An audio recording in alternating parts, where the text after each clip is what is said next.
What's up? This is Rebel Radio. What up? What up? This is DJ Newmark. This is Peanut Butter Wolf. It's your boy. It's okay. Keep checking out Rebel Radio. Rebel Radio. This is Rebel Radio. We're in the place right here. Rebel Radio is going down. Would you say Rebel Radio? Oh, wait. Let's do it again. Rebel Radio. What's up, Rebels? Welcome back to Rebel Radio, the weekly show where I bring you the rebels who are shaping our culture.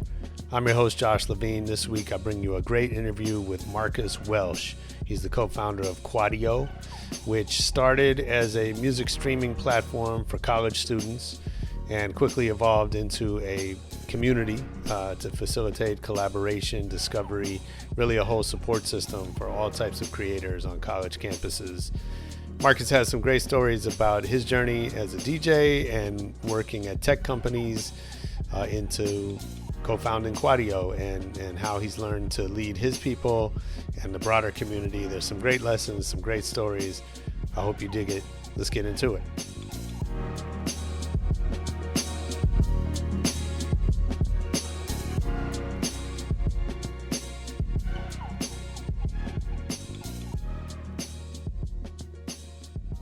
Yeah, nice, man. Well, I'm excited to connect with you.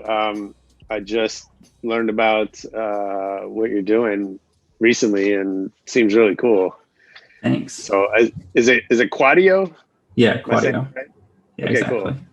Cool. Right on. Yeah, I figured. But yeah, it looks amazing. So I want to learn all about it and about you and how you got to this and whatever else you want to talk about. I really appreciate you having me on to talk to me. Yeah, absolutely. So we'll get into a bunch of details, but tell me about let's talk about you first and how this all started for you. First of all, do you remember the first record you ever bought for yourself? Yeah, I do actually. I went to Newbury Comics in Boston. I was living in Boston at the time, and I went and I picked up Demon Days by Gorillaz. That was my first CD I purchased for myself. Yeah. Oh, that's cool. Yeah, I was really into it. My old babysitter had gifted me, I guess, a bunch of CDs, and I think their self-titled one was one of them. Mm-hmm. And I was really pumped to hear more from them. Yeah. Yeah, I mean, Gorillaz was groundbreaking, and I think for the visuals, like they were kind of early on what the way the world would start moving in terms of just really taking the visual storytelling really seriously. Yeah, they're real kind of weirdos, which I liked. I liked that a lot. Trying to think about why that was the first one specifically, because I listened to a lot of stuff back then. I think it was mostly what CDs we had around the house. And my mom listened to a lot of Hole, and then I had a whole collection of CDs that my babysitter had given me. So I think I had an Offspring compilation and Illmatic and that Gorillaz CD. And I think I do think what you said about the visuals though is really important. It's something I've been obsessed with forever, is just, the visual details of anything, how it looks and the vibe it gives off. I think that album cover's great. Obviously, heavily inspired, but it's that one stuck out to me for sure. Yeah. Yeah.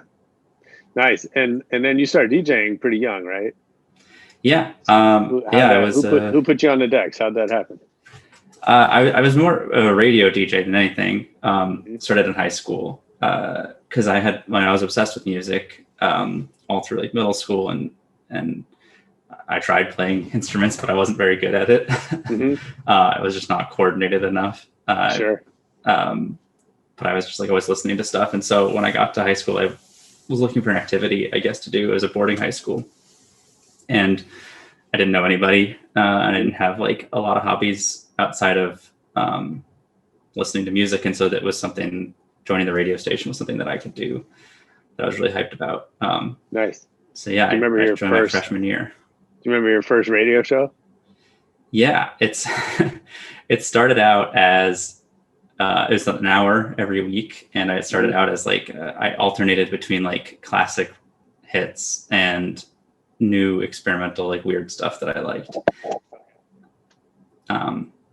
that I was digging. So like, some like, indie band I had heard of, like scouring through blogs, and then like the Bob Dylan song or something like that. Just like alternating. You like, I see, your bio described you as an experimental music DJ.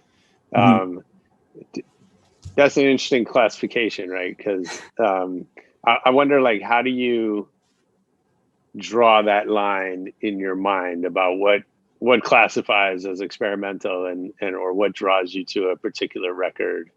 Yeah.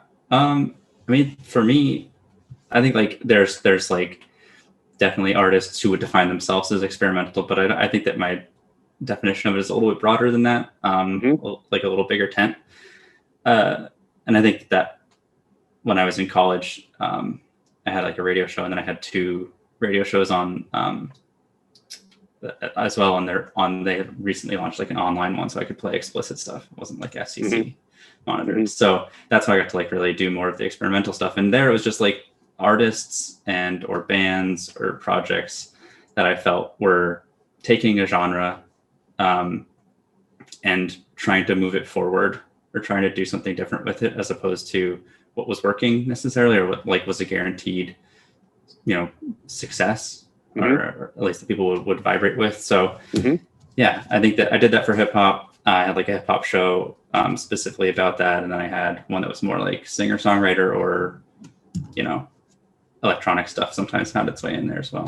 So what's like an experimental hip hop record that comes to mind? My favorite artist in hip hop, I would say, is someone more experimental, or I guess he goes by Rap Ferreira now, or Rory. Milo is what he went at for a lot of years. And I think that something that I like what he's doing, in that it's really like poetry at its core.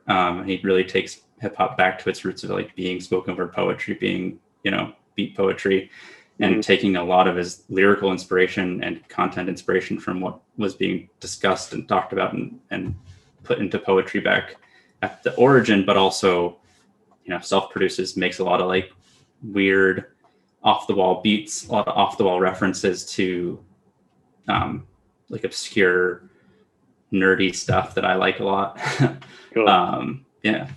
So I think that he's, referencing the origins and trying to do something different. I mean, I think like his albums always feel like the only person making music like this is him.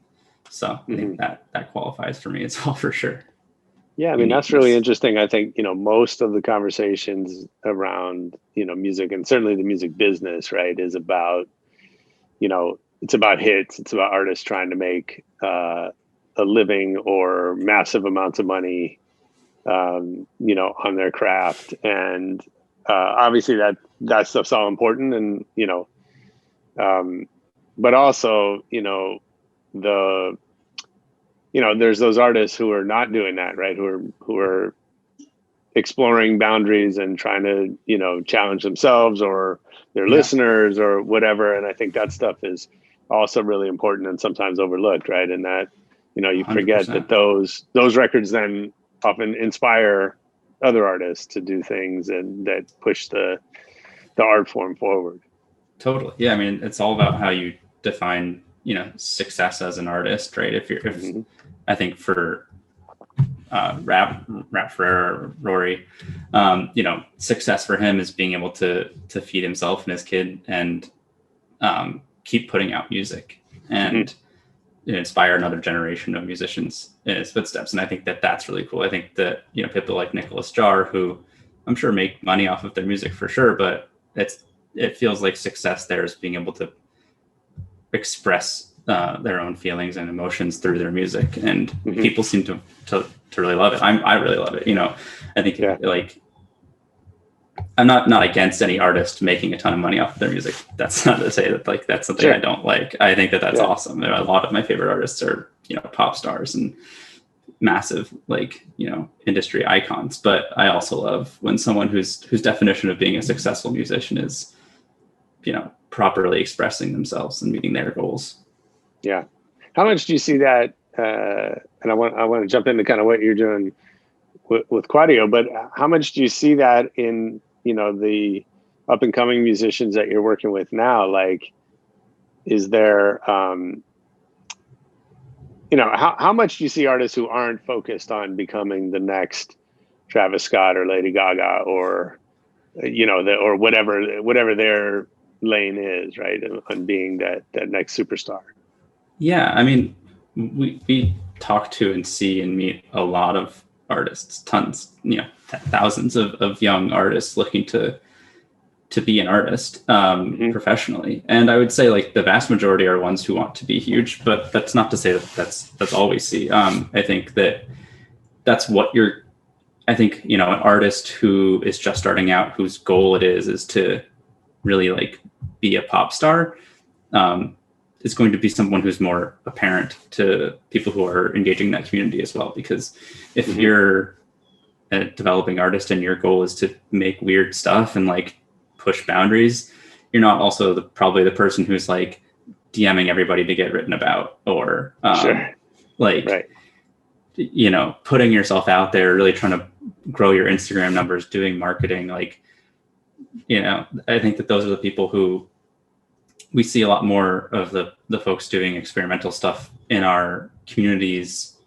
Like we have our Discord or, our Instagram comments or the clubs that we run there. They show up there and they engage and they're like amazing members of our community, but they're not the people who are like, please like write about me for your blog or like, please, do a 10 and 10 with me or anything like that. I think, and we have done some with some of them because we want to showcase all creativity and we want to, champion these creatives and get their voice out there. But, I think the ones that are like, this needs to be my career, I want to like be the next Drake, like are going to be the people who are like, we're going to see more of that, I think. Right. Because it's really, of course. It's attractive. Of course.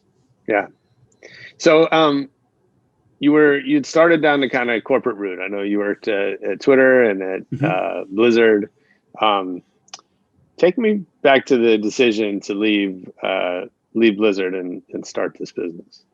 Yeah. It was an interesting time. I really liked working at Blizzard. I thought that I had like such an awesome team.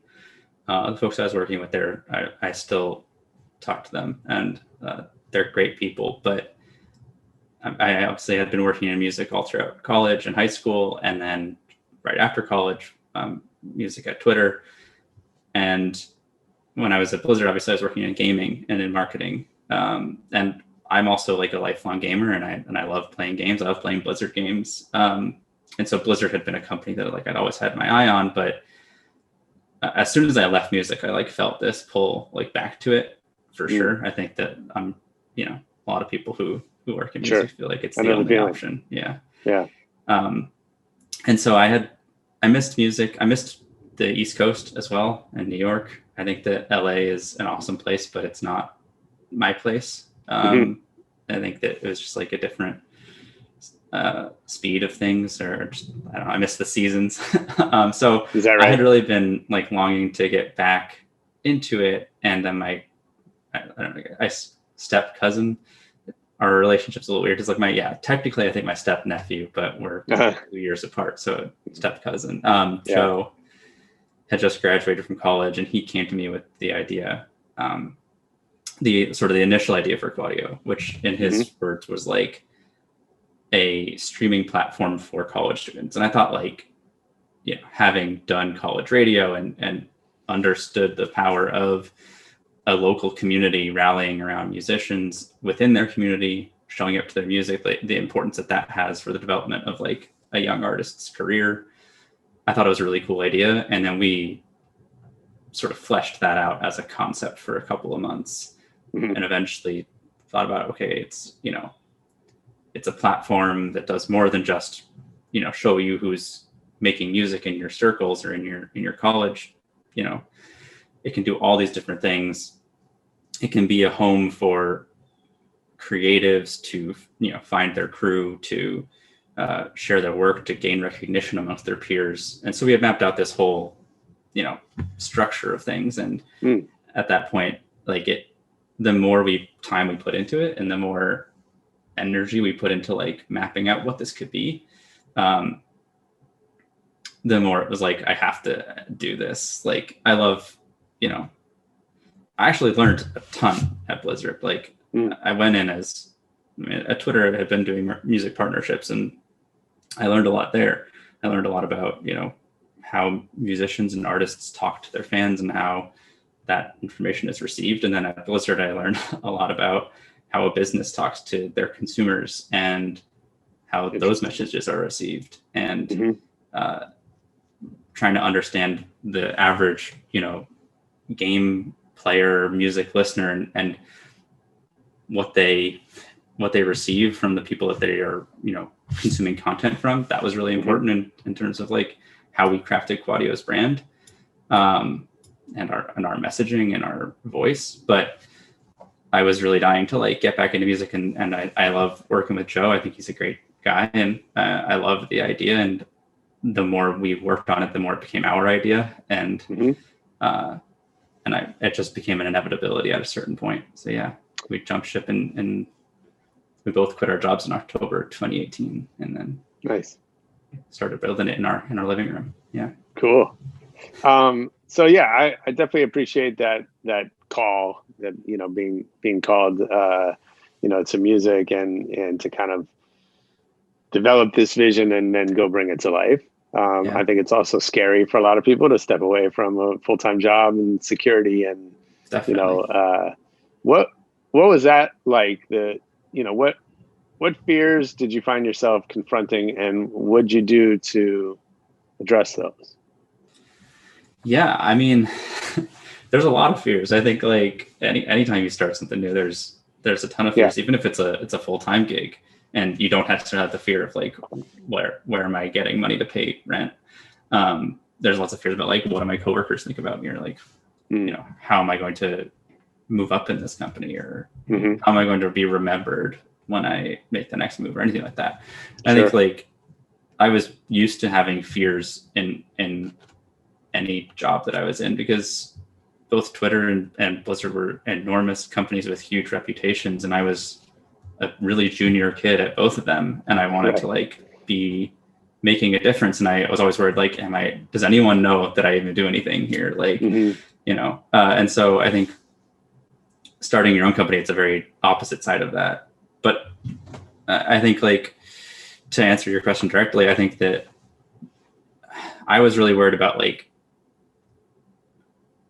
I think sort of what I was saying before, how do we as a brand position ourselves for this demographic of these college musicians? I think like in a way that is going to be well received, because I've seen so many brands, established and new, try and reach musicians and be seen as like fake or inauthentic, and just immediately tossed out, even if the idea was really good. The approach was incorrect, and it didn't matter how much time, effort, or money was put into things. I think, like, no, like, offense, but like looking at like places like Quibi or something like that, like, sure, the idea might have been awesome, but like, it almost didn't matter. Like, people got, I think people, like, it just, it faded away really quickly. And so we looked at a lot of that, and it was like, okay, this means our visuals and our voice and what we're offering have to be really authentic. And that inspired a lot of how we started getting our name out there at all. Meaning, like, we didn't do marketing. We drove around from campus to campus and met with artists and showed them wireframes and talked to them about what we were doing and got feedback from them, because we knew that, like, if this is going to be a successful platform for creatives who are incredibly technically savvy and very particular and very creative, it needs to be what they actually like really want. So, like, let's get information from them about how they'd want to see this mission that we have executed in reality. So I think the fears were, are we doing this right? Or is our sample size big enough? Are the ideas that we have for this platform that we're hearing this positive feedback on going to work in reality when we actually give it to people? I mean, that's interesting. I love that you point out that, there's there's fear, there's risk, there's a cost to no matter what you do, right? And I talk to a lot of entrepreneurs. I talk to a lot of corporate folks who, think they want to be entrepreneurs and step out on their own. And, like, I'm always like, it's not, one's not better than the other, right? Like it's like, what fear would you rather confront on a daily basis, right? Is this one or this one? And then depending on that should lead you, down the path. If work's gonna have its like scary elements, I'd rather be in control of my own destiny than sure. Sure. Yeah. But look at you saw the announcement yesterday with Apple, their new tags product, right? And so imagine working at Tile right now. Imagine being the CEO of Tile today. Yeah. And have it right come in and that was definitely a fear as well. It's like, we were trying to build a social streaming platform, and it's like, okay, tomorrow Spotify could announce that they're adding social features back to Spotify. I mean, they got rid of a lot of them a long time ago, but like, they could bring back all this stuff. And what in that case, what are our unique differentiators still? What are we still bringing to this audience that they wouldn't get in that situation? And I think a lot of that is the brand and the relationship we have with our users, but also on a technical level, there has to be stuff as well. And so that was a big focus too. So you went out and talked to all these college students. Give me a couple of the insights. I mean, I know you were getting feedback on wireframes and some of that stuff, right? Tactically, but what were some of the big insights that stood out from those conversations? Yeah. So I did it for a little while, and then Joe then took a team of people and did it for another like 6 months. Wow. We talked to, I think, like something like 5,000 artists across the country, and using Joe's mom's car, and they were just sort of ripping around the country and nice. Airbnb in different college towns. It was awesome, and we learned a lot. I would say, I think one of the big things that we learned is like that there is just this immense like lack of visibility into who in your community is like also being creative. We would talk to 30 artists on a campus, and every one of them would say like, I feel like I'm the only musician on campus, or I feel like I'm the only like, me and my boy are like the only people making the music, like hip hop on our campus. Sure. And we'd have just talked to like 6 other people who said the same thing. And so, wow, I think like cool. There's so much creativity on every college campus. That was another sort of learning, is like, we had all these estimates going in about how many people on any given college campus were like actively making music. And I think like there were so many more people than we thought. I think like, you can look at the size of the music school or something like that, but that's, a tiny fraction of who's actually making music, because a lot of people are like Joe, an econ major, and they make music in their free time because they love it. Or, and it like, the barrier to being a creative is a lot lower because the tools are more accessible. Sure. And so a lot more people make music, a lot more people dabble in music and have it as a hobby. But I think one of the sort of initial things that got Joe thinking about the idea was that he was a senior in this like songwriting class at a pretty small campus, Williams, with like 20 other songwriters. And he had been in classes with them his entire 4 years in college and didn't know that a single one of them made music. And was like, oh, wow. Man, we could have been working together on music for 4 years, and I didn't know that you did it. And I think like we found that was happening on like every campus we touched down at, from places like, even like Berkeley and Belmont to, enormous campuses like USC and stuff like that. So that was pretty remarkable. And I think that it really reinforced that was something core that needed to like exist within the Quadio platform, was visibility into who around you is a creative, what they do, what they're looking for, and giving you the ability to reach out to them and connect with them on that.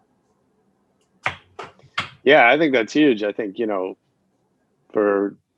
some extent, just the feeling that you're not alone, right, is big. I know, all my friends who are creative people, which is most of them, there's definitely a loneliness there, or or just I don't even know if loneliness is the right word, but you're kind of like in it alone. Yeah, right. And you don't always have to be. for sure. And I think, even some of the stuff we were talking about earlier with like the visuals and the other pieces of what it takes to make music or make a music career, that, there's resources out there that people aren't always aware of. Yeah. And a lot of those times those resources, there's like YouTube and like online classes stuff. A lot of them are like just your peers. Sure. And that's something we're trying to do with Quadio now. Is it started as just music and like, let's just do that. But it's evolving to encompass all creative fields. And so, as a musician, Quadio should be a place where you can find your friend who's going to, make your album art or shoot your first music video. And absolutely. As a sculptor, you should be able to find the person who's going to, make the ambient soundtrack to your first like gallery opening, Yeah. I want it to be the home for all of that. Nice. You talked a little bit about stuff you learned from Blizzard and Twitter. Mm-hmm. What did you set out to do differently when you started your own company? That's a great question. I'll say one thing I tried to set out to do the same just to start was at both companies I had awesome managers. I had small but like just incredible teams. And I wanted to have that same relationship with the people who worked at Quadio. I wanted it to be something where like we were learning from each other and teaching each other all the time, but that we could also like just be great friends outside of work. So that was really important as we brought folks on, was like that it wasn't just a professional relationship. But in terms of different, I mean, there's so much that's different between a 15-person startup and an enormous entity like Blizzard. So I think that one thing that was tough about both places, and I think this is just the nature of any enormous company, is just like inter-team politics and needing to present information or ideas or new ideas specifically in a certain way to have them like heard or seen by upper management or anybody really. And I think that like in a large organization, an enormous organization, that's a necessity in some capacity, just because of the way that the machine works. Like, having an assistant, like, project manager, which is what I was like trying to pitch an idea about how this, one of our, 6 gigantic IPs could be doing, X, Y, or Z thing differently. There's channels you got to go through to get that heard. But I think that like what I wanted for us was that we met regularly as a team. Anybody could chime in and say anything. Our graphic designer could have an idea about the way that the social feed and the platform works, and that should be like a voice that's heard and that advice taken. I think like it's a luxury we have as a small team, but also it's something that like as we grow, I hope to continue that culture of like all folks like actually, because I think, but if I'm remembering correctly, both Blizzard and Twitter had one of their values as a company along the lines of like every voice matters, and it does within your team, but there was like really strict rule sets about how to get it to matter, or at least how to get it to be heard. And I think that like I'd love to have those channels flow a little bit more openly. Like I'd love for anyone to be able to drop me a line or just put time on my calendar and talk. Yeah. I mean, it's, obviously that's one of the challenges of scale, and there's politics is embedded in our human nature. Right. And we have to like actively work to combat or limit certain forces, right? The effects they can have. And I think that's one of the challenges of leadership. I think it's interesting. I don't know I'm curious if this came up for you, but it's interesting to go from, an environment where you have to work and do certain things right to get your ideas heard, to one where everything you say is going to be heard, by everyone and taken, with a certain, it's going to be taken a certain way just by the nature of your title. And so I wonder if that was there a transition in your thinking around that? Yeah, definitely. I think it was an adjustment to having everything I was saying be taken like very seriously. Where, at Blizzard, where I had gone from being basically a project manager, basically a project manager, to then by the time I left, I was doing like marketing strategy for some of our games. And so like I had gotten used to like things I was suggesting or saying being taken more seriously than when I started.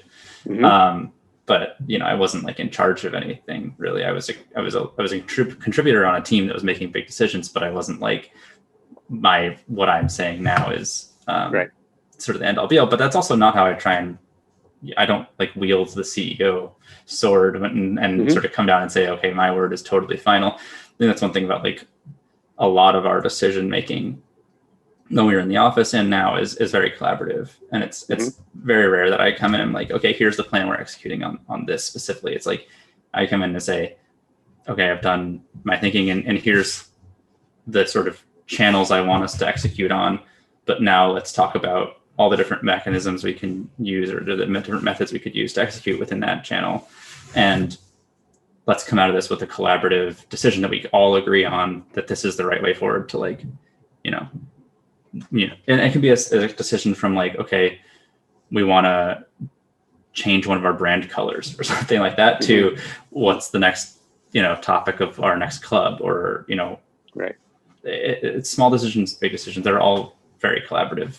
At least amongst the sort of leaders on those teams. And then the leaders on those teams engage each member of their team as well. So they come to those meetings with their team's opinions as opposed to just their own.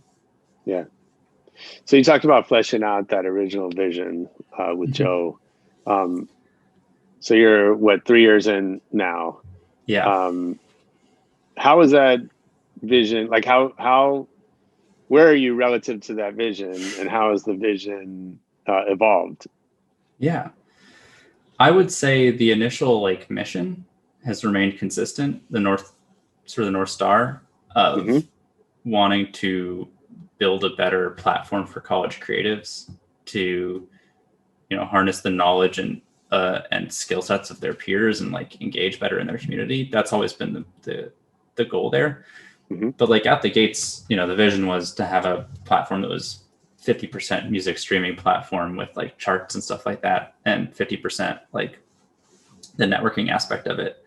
And I think in launching a beta, we learned that the ratio there should be way different. And so how that platform comes to life has changed a lot.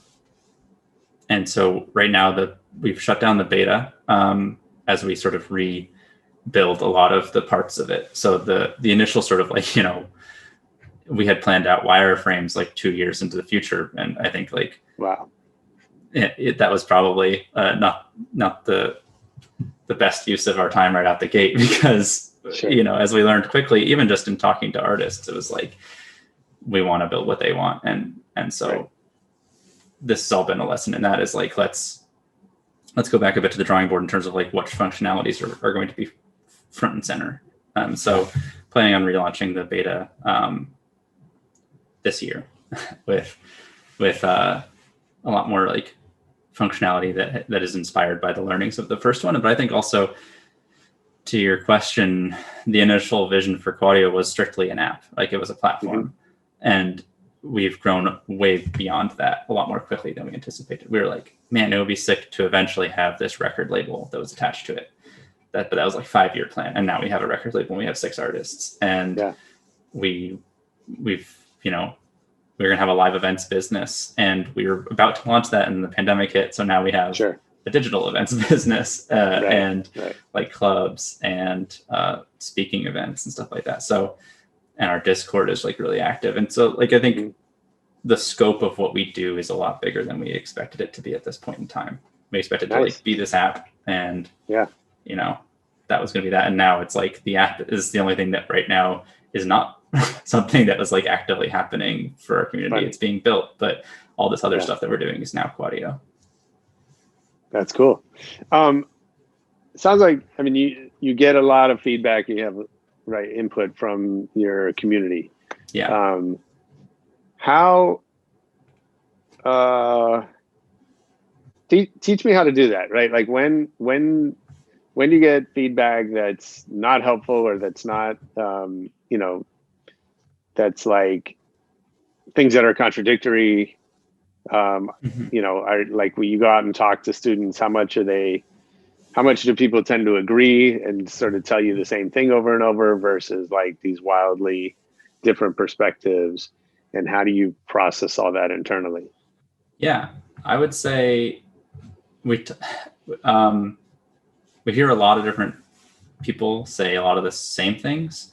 Mm-hmm. So when we hear something different or contradictory or exciting or like new, it's pretty obvious because it's something that is not like a repeated refrain, which is helpful. It's one of the benefits of talking to like 5,000 people is when someone says something for the first time, it's pretty noticeable. Sure. So I think one of our, where we get a lot of data before we start analyzing it as well, which helps us not like make quick decisions that are informed on, one opinion or two opinions or five opinions. We try and talk to a lot of our community members. And I think that like we've done ways to engage with our audience in a lot of there's a lot of different ways we've done it, I guess is what I'm trying to say, from surveys to structured user interviews using methods from our UI UX team, or we've done just like open form communication or just like conversations with, 5 of our most engaged members of our community, people who have been to every single club. Just asking them for their feedback on how we've done our clubs and how we're running our Discord and, what they want to see with a specific functionality. And so I think it's just like actively engaging with them and listening to them, taking all that data and then analyzing it after we've heard from a bunch of people and seeing, okay, here's the common threads. But it's not just like we look at that data blindly and say, okay, 75% of our users want this, we're going to build this. It's like 75% of our users want this. Let's talk about why that is or isn't a good idea, based on the data that we've gotten from running the app, our industry knowledge, what we've tried and what's worked and what's failed in the past. And so it's just like collecting a lot of data and analyzing it like intelligently as opposed to like blindly. Yeah. Yeah. I mean, I think, you said a couple of things that I wish more companies would do, which is one is to get a large amount of data, which I think, especially, I think it's easier to do that with, digital first companies, right? But traditional brands, tend to not probably gather enough information. And then secondly, I love that you're gathering it in different ways, right? Like, I think, I've worked with a lot of companies that, they do focus groups or they might do surveys, but they don't do all of the things, right? And I think there's value in all those different channels bringing you information. And I think that it's tough, right? Like doing extensive and proper user research is expensive and it takes a lot of time. But I think that we've been able to get around some of those barriers because of the fact that all of our users have come from these personal meetings where we sat down, we met with them, we got their phone number, and then we've continued. It wasn't just like a one-time thing. We continue to check in with them. We, remember when their next EP was dropping and we check in and we listen to it and we tell them it's great. And so it's not so like, okay, we want to test this new functionality. Let's, pay $15,000 and do some crazy research study. It's like, right. Joe, can you and your team like reach out to the 50 people who we know are operating in this space and would love this feature, would hate this feature, and just like set up time in the next 2 weeks to talk to them. And then let's like meet back and talk about what you heard from them. So it's almost, with the exception of like our employees, like time, it's like free for us. And that's come from starting and maintaining like real relationships with our audience. That's big.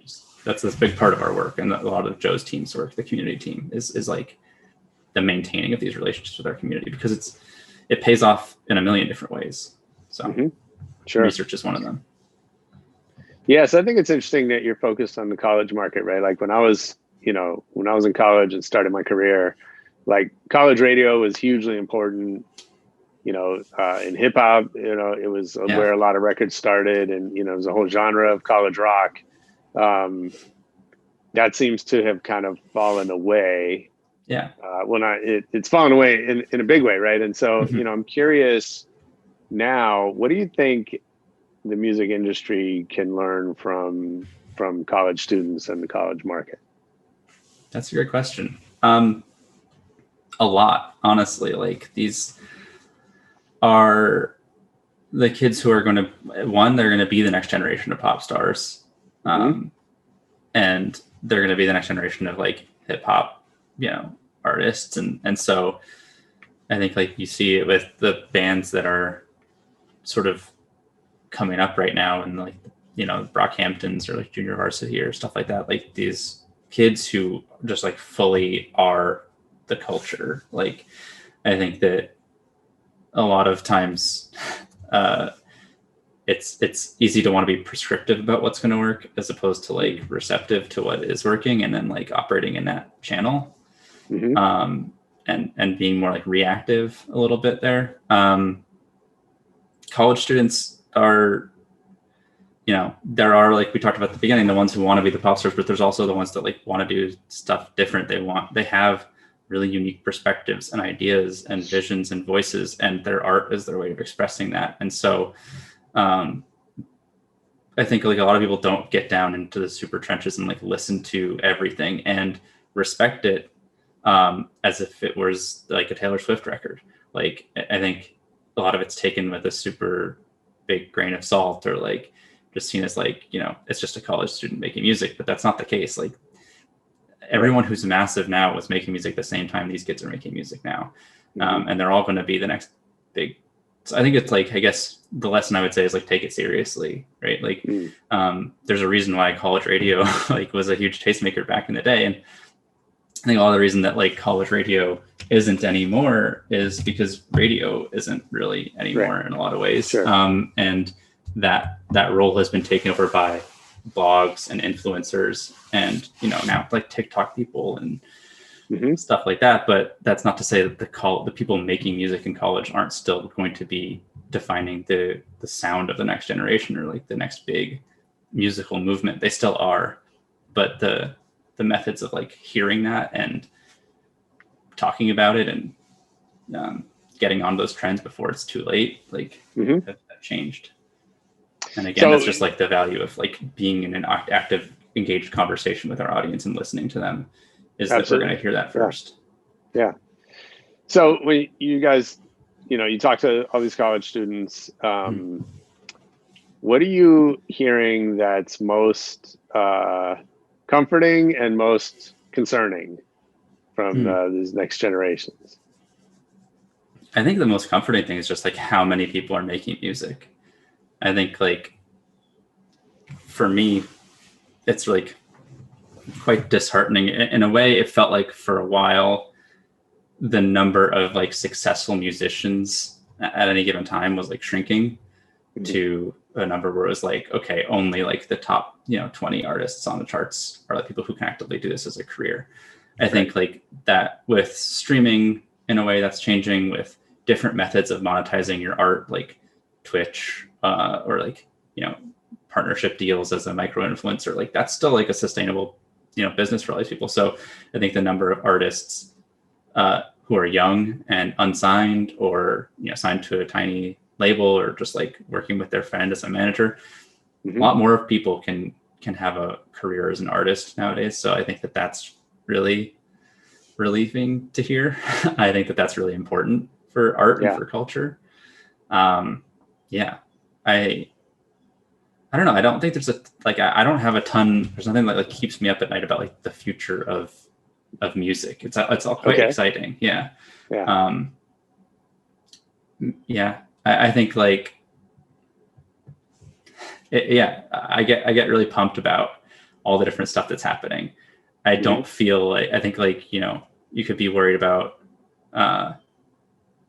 genres and styles sort of being homogenized, but I don't necessarily feel like that's the case, because I listened to a lot of the, like, again, I listen to a lot of the experimental stuff, and I know there's enough of it out there, and I see genres and subgenres splitting off into subgenres, and there still being audiences for all that. Interesting. Yeah. Nice. So let's talk about the label. I know you said you kind of started this label ahead of schedule. Tell me about, first of all, how does the dynamic change now that you become, a label, a vehicle for launching these careers, not just a resource in a community? Has that shifted things internally or externally in terms of your relationship with the community? I don't know I don't think it's made like a massive change. I don't know if like, our community saw us as one thing and now they see us as a different thing because we started a label. Okay. Yeah. It was really like a way for us and a way to put our money where our mouth was and say like, okay, we're this platform for championing college creativity. We want all these artists to see success and to be able to have the option to have music as their career. But we could also be the next step for a lot of these artists too. And like actually be the people who are enabling that for them. And I also know like, we are a small startup and I don't think our community expects us to be able to sign 100 artists or, anything like that. So we have limited capacity, both in terms of manpower and dollars. But that's not to say like, we don't plan on signing more artists. We absolutely do, but it's about doing it at the right time. And also like, we're not trying to shove our artists down our community's throats either. Like it's something we're very careful about, say with like our Instagram, right? Like, I think it would have been really easy for us to go from this Instagram account that was showcasing all these diverse, incredible musicians who are making all kinds of music to exclusively posting about the 6 artists that we have signed. But I think that would have been totally like the wrong move. And like, we still do use our Instagram, but strategically, and when it feels right, and when it doesn't feel like we're being overwhelmingly talking about any one of our artists, when they have key beats, when they have a single come out, we'll want to represent it. But it's just this sort of the same as we would have with like another artist. It's like, we think this music is awesome. We think this young creative is doing incredible stuff. And we think this song is something you should hear. And here's why, and let's boast about it in that capacity. And so I think that, we definitely have a lot of our community who's like, can you sign me? Or, can you release this song for me? And it's also about, in that thing, it's like, we don't ignore any of our community. We maintain a relationship with all those people. And we say like, okay, like, this song sounds awesome. We can't sign you right now, but like, here's a bunch of resources. And here's people we could put you in touch with. And like, this song would sound great with this producer that, we are also talking to. So like, you guys should link up. And so it's all based in the relationship. I think if we had launched the label and then totally like turned a cold shoulder to our audience and like turned our channels into promotion for it, it would have been a very different situation. Yeah, definitely. And so how do those decisions work then, again, knowing you have a limited capacity to sign and support artists and you have this community that you're trying to nurture at the same time, right? So how are those decisions made about who to sign and who not to sign, and how's all that work?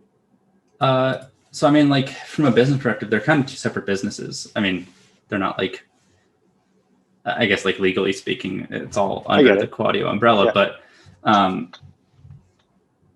who's going to be the artist of the day, or who's going to be in one of our show and tells or things like that don't affect necessarily like who we're signing and vice versa.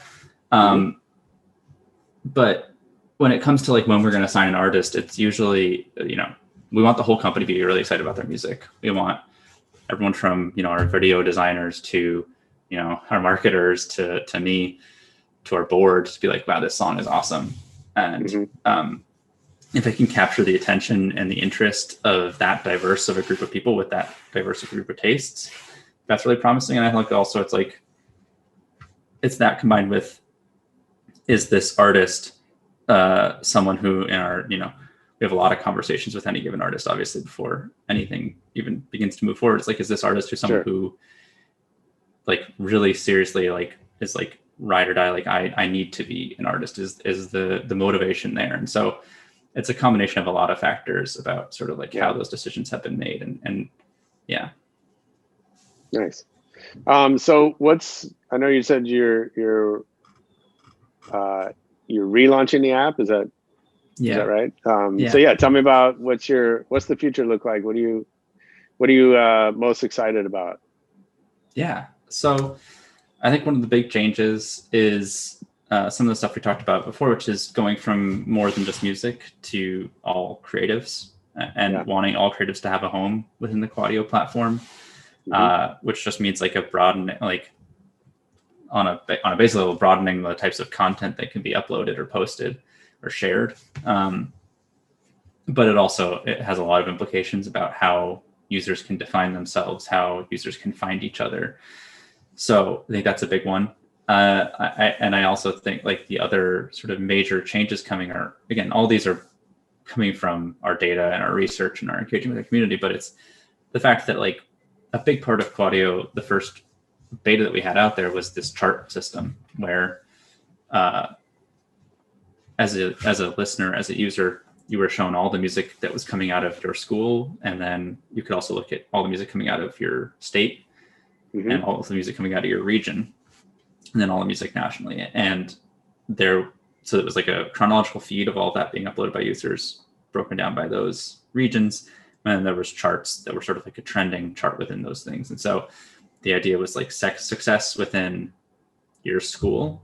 If you're number 1 through 3 on your school, you should start showing up in the top 50 in your state.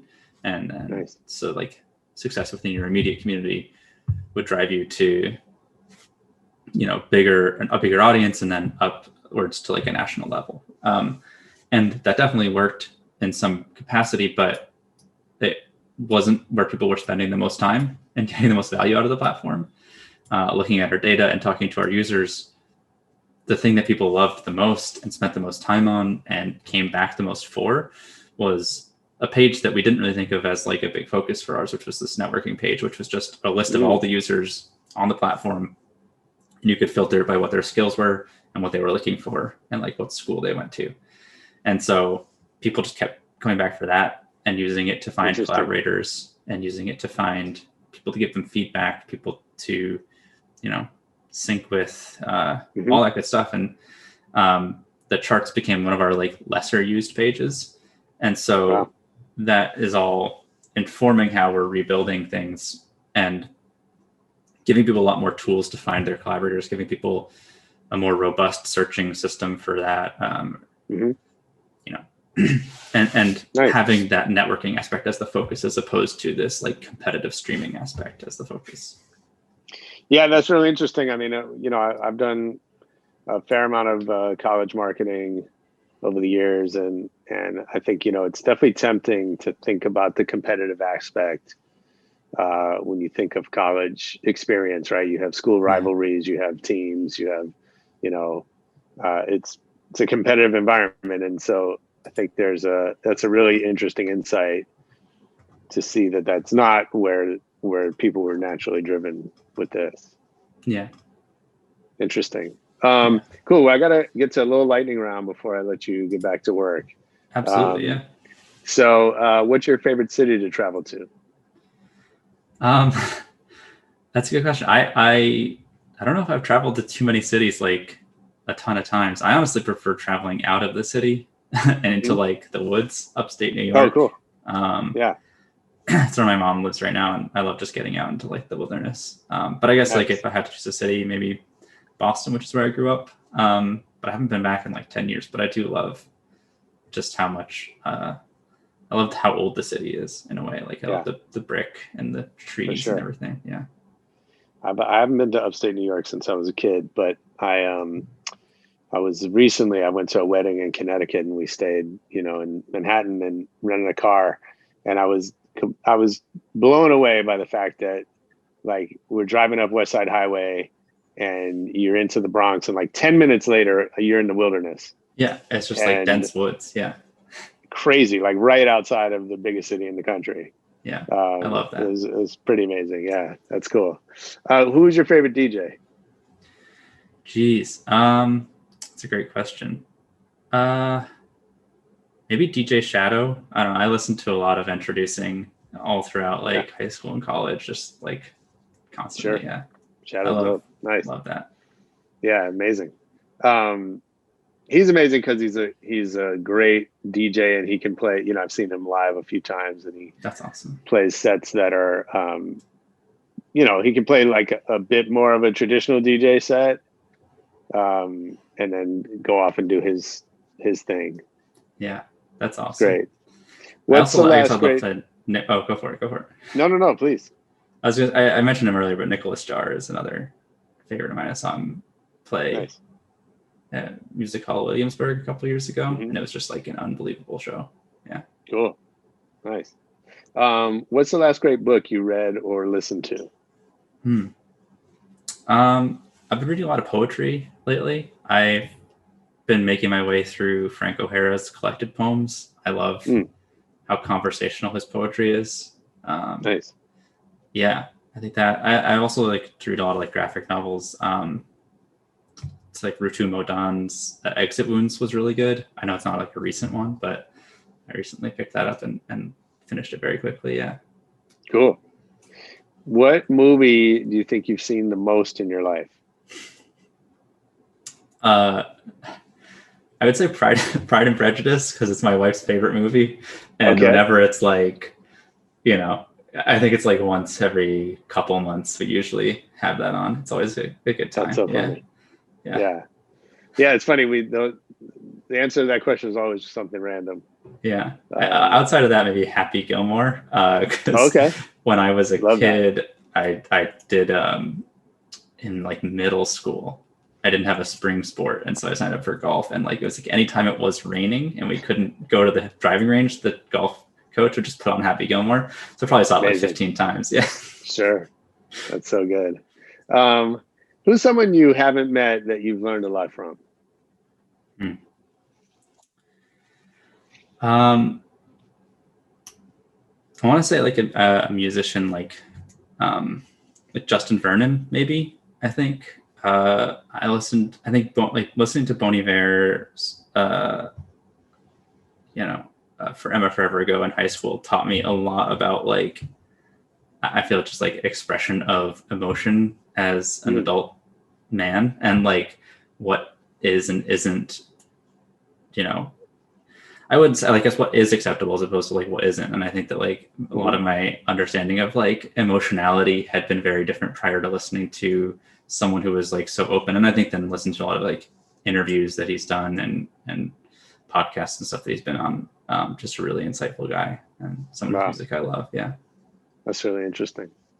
Last one. So if I worked at Quadio, what's something I would hear you say over and over? That's a good. I think our like internal mantra is like "Let's go," and we start and end a lot of our meetings with just like trying to be like high energy, trying to get really excited. Although I would say like the phrase that I tend to say a lot without realizing it is like "onwards and upwards," which is just trying to each day trying to be better than the previous day, or each club that we do trying to be better than the previous club, or each, you know, everything is, we've got to be improving. It's something we do, like all of our artists, we want every single release to outperform the previous one, and it's just about up and to the right. Yeah, fantastic. Right on, man. Well, thanks for doing this with me. It's fun talking to you, and I love what you guys are building. Thanks. Definitely going to be watching, and can't wait to see where you take it next. I really appreciate that. Thanks so much for having me. Right on.